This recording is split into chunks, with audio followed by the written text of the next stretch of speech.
Hello everybody, ये है class 7 science chapter number 2 का पार्ट नंबर 4। और इस पार्ट में हम डिस्कस करने वाले हैं डाइजेशन इन ग्रास ईटिंग एनिमल्स। इससे पहले वाले पार्ट में हमने डाइजेशन इन ह्यूमन बीइंग पढ़ा था एंड आई होप आपको अच्छे से समझ में आया होगा। Now have you observed cows, buffaloes and other grass eating animals chewing continuously when they are not eating grass? क्या आपने गाय को, बफेलो को और दूसरे जो घास खाने वाले जीव होते हैं उनको जब वे घास नहीं खा रहे होते हैं तब भी आपने उनको चीविंग करते हुए, कुछ ना कुछ चबाते हुए या जुगाली करते हुए देखा होगा? Actually they quickly swallow the grass and store it in a separate part of stomach called rumen।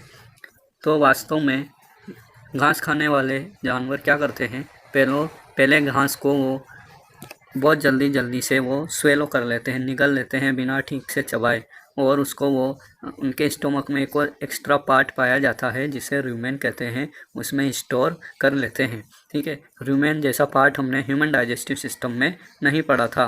तो जो ये घास खाने वाले जीव होते हैं इनमें एक्स्ट्रा पार्ट स्टोमक के पास पाया जाता है। Here the food gets partially digested and is called cud. यहाँ पर फूड का आंशिक पाचन होता है जिसे हम कड कहते हैं, but later the cud returns to the mouth in small lumps and the animal chews it. लेकिन वही कड वापस माउथ में आता है और एनिमल उसको चबाते हैं। This process is called rumination and these animals are called ruminant. तो ये जो प्रोसेस है इसे हम रूमिनेशन कहते हैं, जिसमें रूमेन से फूड वापस माउथ में आता है और एनिमल्स उसको दोबारा चबाते हैं। देखिए ये यहाँ पर रूमेन इस डायग्राम में दिखाया गया है। स्टोमक के पास एक दूसरा पार्ट होता है जिसे हम रूमेन कहते हैं। ठीक है, थोड़ा गलत हो गया, जैसे डायग्राम में दिखा रखा है। रूमेन काफ़ी बड़ा पार्ट होता है स्टोमक के पास जिसमें घास खाने वाले जीव घास को थोड़ा स्टोर करते हैं, फिर उसके बाद पुनः उसको जुगाली के द्वारा वो चबाते हैं, और ये प्रोसेस हमारा रूमिनेशन कहलाता है। और ऐसे एनिमल्स रूमिनेंट्स कहलाते हैं जिनमें रूमेन पाया जाता है। जो जुगाली करते हैं वे रूमिनेंट्स कहलाते हैं, जुगाली करने वाले जीव। The grass is rich in cellulose. हमारी जो घास होती है वह सेलुलोज उसमें ज़्यादा मात्रा में पाया जाता है। और सेलुलोज क्या है? It is a type of carbohydrate, और यह भी एक तरह का कार्बोहाइड्रेट है जो कि हमारे गेहूं में, अनाजों में भी होता ही है। हम भी कार्बोहाइड्रेट खाते हैं, लेकिन हम कार्बोहाइड्रेट दूसरे स्टार्च की फॉर्म में खाते हैं। लेकिन जो ग्रास ईटिंग एनिमल्स होते हैं ये सेलुलोज के रूप में ग्रास को या कार्बोहाइड्रेट को खाते हैं। Many animals including humans can not digest cellulose. बहुत से एनिमल्स होते हैं जिनमें ह्यूमंस भी होते हैं जो घास नहीं खाते हैं, वे सेलुलोज को डाइजेस्ट नहीं कर सकते हैं क्योंकि इसका जो स्ट्रक्चर होता है वह काफ़ी कॉम्प्लेक्स होता है, और इसको डाइजेस्ट करने के लिए कुछ विशेष बैक्टीरिया और एंजाइम्स की आवश्यकता पड़ती है जो कि दूसरे एनिमल्स में या ह्यूमंस में नहीं पाए जाते हैं। अब देख लेते हैं पहली और बुझो क्या कह रहे हैं। पहली wants to know why these animals cannot chew food properly at the time they take it in।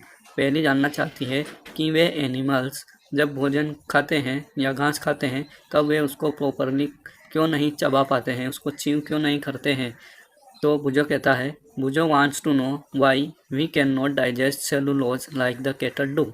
हम सेलुलोज का पाचन क्यों नहीं कर पाते हैं जैसे कि कैटल या जो पशु होते हैं घास खाने वाले वे कर पाते हैं। तो हमने उसका आंसर जान लिया है। उसका आंसर यही है कि सेलुलोज एक कॉम्प्लेक्स कार्बोहाइड्रेट होता है और इसको पचाने के लिए विशेष प्रकार के बैक्टीरिया और एंजाइम की ज़रूरत होती है जो कि सिर्फ रूमिनेंट्स में ही पाया जाता है। Ruminants have a large sac like structure between the small intestine and large intestine. हमारे जो जुगाली करने वाले जीव होते हैं उनमें स्मॉल इंटेस्टाइन और लार्ज इंटेस्टाइन के बीच में एक थैलेनुमा संरचना पाई जाती है जिसे हम रूमेन कहते हैं। The cellulose of the food is digested here by the action of certain bacteria which are not present in human। यहाँ पर रूमेन में या स्मॉल इंटेस्टाइन में उनके कुछ विशेष बैक्टीरिया प्रेजेंट होते हैं जो सेलुलोज का पाचन कर पाते हैं, और कुछ एंजाइम भी वहाँ सीक्रेट होते हैं स्पेशली सेलुलेज नाम का एंजाइम होता है जिससे वे सेलुलोज का पाचन कर पाते हैं, लेकिन वह दूसरे एनिमल्स में नहीं पाया जाता है। So far you have learned about animals which possess the digestive system. हमने एनिमल्स के बारे में पढ़ा है जिनमें डाइजेस्टिव सिस्टम पाया जाता है, but there are many small organism which do not have a mouth and a digestive system. लेकिन कुछ एनिमल्स ऐसे भी होते हैं जिनमें माउथ भी नहीं होता है और ना ही उनमें एक वेल डिफाइंड डाइजेस्टिव सिस्टम होता है। Then how do they acquire and digest food. तो वे अपना भोजन कैसे प्राप्त करते हैं और कैसे उसको डाइजेस्ट करते हैं। In the section below you will learn about interesting way of food intake. तो हम नीचे के सेक्शन में अमीबा में न्यूट्रिशन या डाइजेशन को पढ़ने वाले हैं।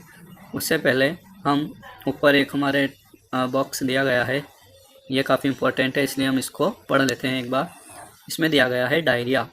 डायरिया एक तरह की डिजीज़ है, बीमारी है जो कि बच्चों में काफ़ी होती है। Sometime you may have experience to need to pass watery stool frequently ना। कभी कभी आपको ऐसा महसूस हुआ होगा या आपने कभी एक्सपीरियंस किया होगा कि वाटरी स्टूल, कभी कभी बिल्कुल पतली पतली आपको दस्त लग जाती है जिसमें बिल्कुल पानी जैसी फिकल मटेरियल बार बार फ्रिक्वेंटली आपको दस्त जानी पड़ती है। This condition is known as diarrhoea, और ऐसी कंडीशन को हम डायरिया कहते हैं। इसको हम पेचिस भी कहते हैं। It may be caused by an infection, food poisoning और इनडाइजेशन। और ये किस कारण से होता है? किसी इन्फेक्शन के कारण कोई बैक्टीरिया या वायरस हमारे स्टोमक में आ जाता है, या फिर फूड पॉइजनिंग के कारण हम गंदा सड़ा गला पुराना भोजन कर लेते हैं, उससे हो सकता है। और उसके अलावा इनडाइजेशन में क्या होता है, जब हम ज़रूरत से ज़्यादा अनाप शनाप तरह से भोजन खा लेते हैं ना, जैसे खाना खाने गए डिनर में तो प्लेट भर भर के सारे आइटम खा लिए, रसगुल्ले, गुलाब जामुन, मिठाई है ना, फिर गोलगप्पे भी खा लिए, तो उससे फिर पेट में गड़बड़ होती है। वहाँ पर एसिड ज़्यादा रिलीज हो जाता है स्टमक में और वह हमें पेन करता है, उसी को हम इंडाइजेशन कहते हैं। It is very common in India. और यह डायरिया जो बीमारी है ये हमारे इंडिया में काफ़ी कॉमन है, पर्टिकुलरली अमॉन्ग चिल्ड्रन, और ज़्यादातर यह छोटे बच्चों में होता है। Under severe condition it can be fatal. और जो सीवियर कंडीशन होती है, मतलब जब ज़्यादा ये बीमारी हो जाती है तब ये फाइटल हो सकता है। फेटल का मतलब होता है जानलेवा। यह एक जानलेवा बीमारी भी है, इसमें बच्चे की जान भी जा सकती है। This is because of the excessive loss of water and salt from the body. और ऐसा इसलिए होता है क्योंकि जब वाटरी स्टूल या फिकल मटेरियल बाहर जाते हैं तो बॉडी में वाटर की बहुत ज़्यादा कमी हो जाती है और वाटर के साथ साथ साल्ट की कमी हो जाती है, साल्ट का बैलेंस बिगड़ जाता है। Diarrhoea should not be neglected. और डायरिया को हम नज़रअंदाज नहीं कर सकते। Even before a doctor is consulted the patient should be given plenty of boiled and cooled water with a pinch of salt and sugar dissolve in it ना। तो यदि डॉक्टर को दिखाने में देरी हो रही है तो उसको डॉक्टर को दिखाने से पहले आप उसको उबला हुआ और ठंडा पानी पिलाएं, है ना, मतलब उबाल कर फिर उसे ठंडा करके और उसके अंदर एक चुटकी नमक और शुगर उसको डालकर उसमें पिलाएं। और आजकल ऐसे बहुत सारे घर में हमारे रहते हैं सॉल्यूशन, जैसे कि ORS का सॉल्यूशन पाया जाता है, ग्लूकोज वगैरह होते हैं तो हम उनको दे सकते हैं। This is called oral rehydration solution. और ऐसे सॉल्यूशन को क्या कहते हैं हम? ORS का घोल, ओरल रिहाइड्रेशन सॉल्यूशन। तो आप इसको लर्न करें। ये आपके जो NMMS के एग्ज़ाम होते हैं 8th क्लास में, उनमें भी पूछे जा सकते हैं ऐसे क्वेश्चन, तो आप इनको अच्छे से याद करें और नोट करके रखें। Then 2.4 feeding and digestion in amoeba. आपको पता है अमीबा क्या होता है? यस, अमीबा एक बहुत छोटा माइक्रोस्कोपिक सिंगल सेल्ड ऑर्गेनिज्म होता है जो कि पॉन्ड वाटर में पाया जाता है ना। सिंगल सेल्ड का मतलब एक कोशिका का बना हुआ यूनिसेलुलर ऑर्गेनिज्म होता है। माइक्रोस्कोपिक यानी कि सूक्ष्म जीव होता है। Amoeba has a cell membrane around a dense nucleus and many small bubble like vacuoles. तो आप डायग्राम में देख पा रहे होंगे कि अमीबा में एक सेल मेम्ब्रेन होती है पतली सी, एक राउंडेड डेंस न्यूक्लियस होता है ना, सेल के अंदर एक न्यूक्लियस होता है और कुछ वैक्यूल्स उसकी बॉडी में अंदर पाए जाते हैं। इन इट साइटोप्लाज्म, जो कि उसके साइटोप्लाज्म में प्रेजेंट होते हैं। Amoeba constantly changes its shape and position. Amoeba लगातार अपनी आकार और आकृति को, स्थिति को बदलता रहता है। इट पुशेस आउट वन और more finger like projection called pseudopodia. यह अपनी बॉडी से एक फिंगर लाइक है ना, उंगली नुमा संरचना को बाहर करता है, प्रोजेक्ट आउट करता है, जिसे हम क्या कहते हैं, सूडोपोडिया, और फॉल्स फीट कहते हैं for movement and capture of food, है ना। इसको हमने सूडोपोडिया इसलिए कहा है क्योंकि यह अपनी बॉडी को मूव करने के लिए और भोजन प्राप्त करने के लिए इन सूडोपोडिया का ही यूज कर सकता है ना, या करता है। इनको हम फॉल्स फीट भी कहते हैं, है ना। कूटपाद, फॉल्स फीट मतलब कूटपाद या असत्य पैर, ये इनके पैर ही एक तरह से और मुंह का भी काम करते हैं। ये देखिए यहाँ पर ये सूडोपोडिया बने हुए हैं, इधर भी है, इधर भी है, और ये सब इनके सूडोपोडिया हैं जो ये अपनी बॉडी से बाहर की तरफ प्रोजेक्ट करते हैं आगे बढ़ने के लिए। Amoeba feeds on some microscopic organism. Amoeba कुछ छोटे छोटे जो माइक्रो ऑर्गेनिज्म होते हैं यूनिसेलुलर, उन्हीं पर वो फीड करता है। When it sense food it pushes out pseudopodia around food particle. जब इसको महसूस होता है कि उसके आसपास फूड है तो वह अपना सूडोपोडिया बाहर निकालता है और फूड पार्टिकल के उसको चारों तरफ फैला लेता है, और इस तरह से वह फूड पार्टिकल को एनगल्फ कर लेता है, मतलब अपनी बॉडी के अंदर निगल लेता है या अंदर ले लेता है। The food becomes trapped in a food vacuole, और उसकी बॉडी के अंदर फूड वैक्यूल में ट्रैप हो जाता है। Digestive juices are secreted into the food vacuole, और जो डाइजेस्टिव जूस होते हैं वह वैक्यूल, फूड वैक्यूल के अंदर सिक्रेट कर दिए जाते हैं। आप देख पा रहे होंगे यहाँ पर ये डायग्राम में, देखिए कि किस तरह से भोजन, फूड पार्टिकल अमीबा के पास आया तो अमीबा ने सूडोपोडियम या उनके फॉल्स फीट को प्रोजेक्ट आउट किया और इस तरह से उसको एनसर्कल कर लिया। फिर वह सेल के मेम्ब्रेन में अंदर आ जाता है और फिर उसके आसपास एक लेयर बन जाती है जिसे हम कहते हैं फूड वैक्यूल, खाद्य रिक्तिका। फूड वैक्यूल में आसपास के जो दूसरे सेल ऑर्गेनिल्स होते हैं उनसे एंजाइम्स के अंदर एंटर करते हैं और वहाँ पर क्या होता है, फूड का पाचन होता है। फिर उसके बाद जो अनडाइजेस्टेड मटेरियल होता है उसको वह बाहर निकाल देता है इजेस्टेड वेस्ट के रूप में, ठीक है। तो इस तरह से अमीबा में भी भोजन का पाचन होता है। Digestive juices are secreted into food vacuole. They act on the food and break it down into simpler substances.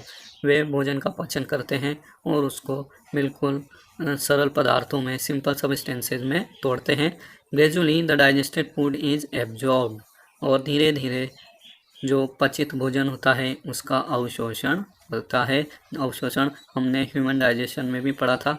The absorbed substances are used for growth, maintenance and multiplication, और जो भोजन होता है अवशोषित भोजन उसको अमीबा अपनी ग्रोथ के लिए और मेंटेनेंस के लिए और अपने गुणन के लिए, मल्टीप्लिकेशन करना, क्योंकि अमीबा में असेक्सुअल मोड ऑफ रिप्रोडक्शन पाया जाता है जिसमें एक सेल से वह 2 सेल में डिवाइड हो जाता है। तो उनको जो भोजन की आवश्यकता होती है उसको वे ग्रहण करते हैं, फिर उसके बाद उनसे डाइजेशन के बाद एब्जॉर्प्शन करके अपनी ग्रोथ करते हैं और अपनी लाइफ साइकिल को मेंटेन करते हैं। The undigested residue of the food is expelled outside by the vacuum, और जो अनडाइजेस्टेड फूड होता है, अपचित भोजन होता है बॉडी में, वह वैक्यूम की सहायता से ही सेल के बाहर निकाल दिया जाता है। The basic process of digestion of food and release of energy is the same in all animals. तो जो बेसिक प्रोसेस है डाइजेशन का वह सभी एनिमल्स में सेम है। साथ में रिलीज ऑफ एनर्जी, जिसका हमने ऊपर भी जिक्र किया था कि डाइजेशन में तो हमारे एंजाइम्स का रोल होता है, वे उसको तोड़ते हैं। उसके अलावा जो रेस्पिरेशन प्रोसेस होता है डाइजेस्टेड फूड का, ऑक्सीजन की सहायता से उसका ब्रेक डाउन करते हैं, उसे हम रेस्पिरेशन कहते हैं। ऊपर हमने अच्छे से इसको पढ़ा है हमारे पार्ट नंबर 3 में, तो आप उसको अच्छे से और समझ लें। अगर आपने नहीं देखा है तो पुराने वीडियो पहले ज़रूर देखें। In a later chapter you will learn about the transport of food absorbed by the intestine to the various parts of the body. और अगला चैप्टर जो है हमारा, उसमें हम ये पढ़ने वाले हैं कि डाइजेशन के बाद जो फूड एब्जॉर्ब हुआ है हमारी बॉडी में, वह प्रत्येक सेल तक कैसे पहुंचाया जाता है, उसका ट्रांसपोर्ट कैसे होता है प्लांट्स में भी और एनिमल्स में भी। तो अभी हमारा चैप्टर यहीं पर एंड होता है। नेक्स्ट वीडियो में मैं आपके लिए एनसीईआरटी के सॉल्यूशन लेकर आऊँगा। तो आपको वीडियो कैसा लगा कमेंट करके बताइए। Keep watching and keep learning. यदि आपने चैनल सब्सक्राइब नहीं किया है तो उसे ज़रूर कर लें, ताकि आपको नेक्स्ट आने वाले वीडियोस के बारे में इंफॉर्मेशन मिलती रहे। Okay, thank you.